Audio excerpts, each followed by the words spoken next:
Democracy depends on a free press. Please support our independent journalism at democracynow.org/give. This week, Immigration and Customs Enforcement reported since President Trump took office in January, CBS News reports new data it obtained shows ICE agents have arrested more than 100,000 people.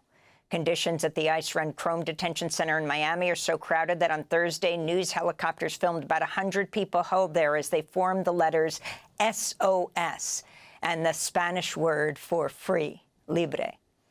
This comes as Newark, New Jersey Mayor Ras Baraka on Tuesday sued President Trump's acting U.S. attorney for the state of New Jersey after ICE agents arrested him last month outside the newly opened ICE jail run by Geo Group called Delaney Hall in Newark. Mayor Baraka was there with 3 Democratic members of Congress from New Jersey for an oversight tour, their responsibility. The complaint also names a special agent with the Department of Homeland Security's Investigations Unit as a co-defendant, Ricky Patel.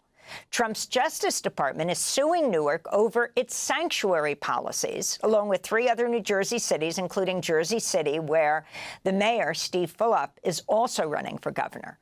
Newark Mayor Ras Baraka is also running for governor. The primary is Tuesday, June 10th.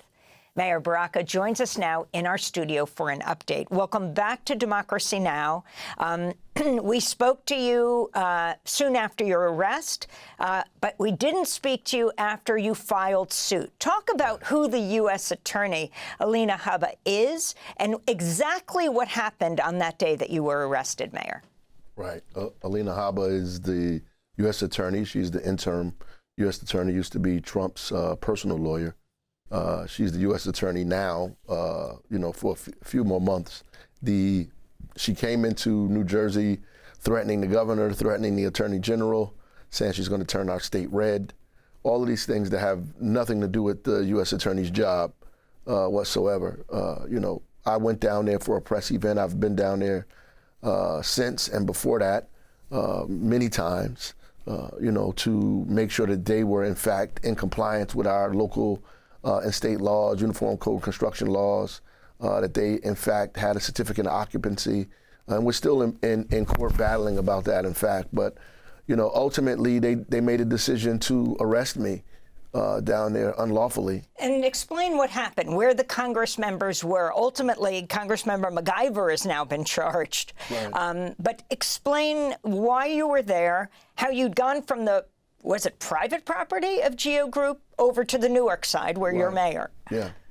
Yeah, that's what happened. I mean, I was allowed in to the property by the Geo Group. The ICE agents came. Well, they were there for a long time. The bosses came and decided that they wanted me off the property. And, they told me to leave. I left ultimately. And when I got outside, they made a decision to arrest me anyway.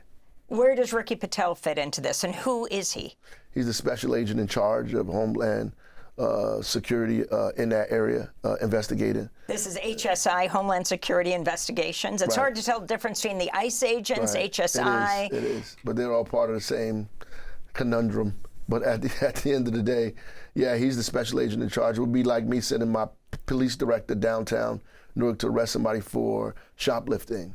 He came, he's the boss. He probably haven't arrested anybody in God knows how long. He came there and arrested me on federal trespass. There's no such thing as federal trespass. Trespassing is a state charge, first of all, and was not on federal property either. So all of this stuff is false in the first place, and I didn't kick my way in. As you can see, I walked in.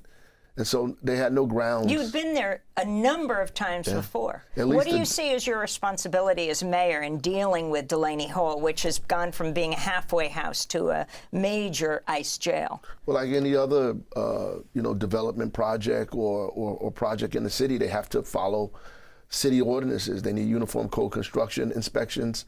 They need fire inspections, health inspections, and they need to change the use of the property through a certificate of occupancy. They can't go into any property without a certificate of occupancy, not even a temporary one, a TCO, that allows us to come in and make sure they're using the building based on what they say.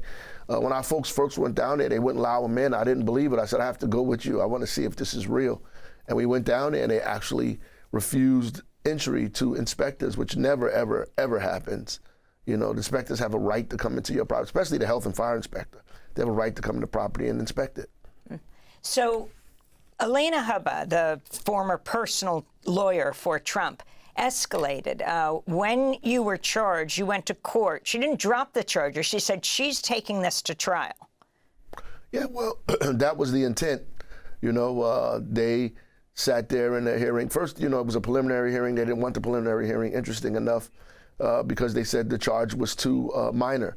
It wasn't too minor for me to be fingerprinted and mugshotted and interrogated. I mean, so they went through the whole process, and because they didn't have any evidence, they dropped it. So why are you suing? Because they arrested me without any evidence. Like the judge said, they arrested me as a preliminary investigation. You investigate first, then make an arrest. You don't arrest people, then investigate it. I mean, that's exactly what happened. And they fingerprinted me. They took a mugshot of me. They did it twice. One time when I got arrested, and the other time when I was in court. You know, I think it was overkill. Something of that small, I should have got a blue summons.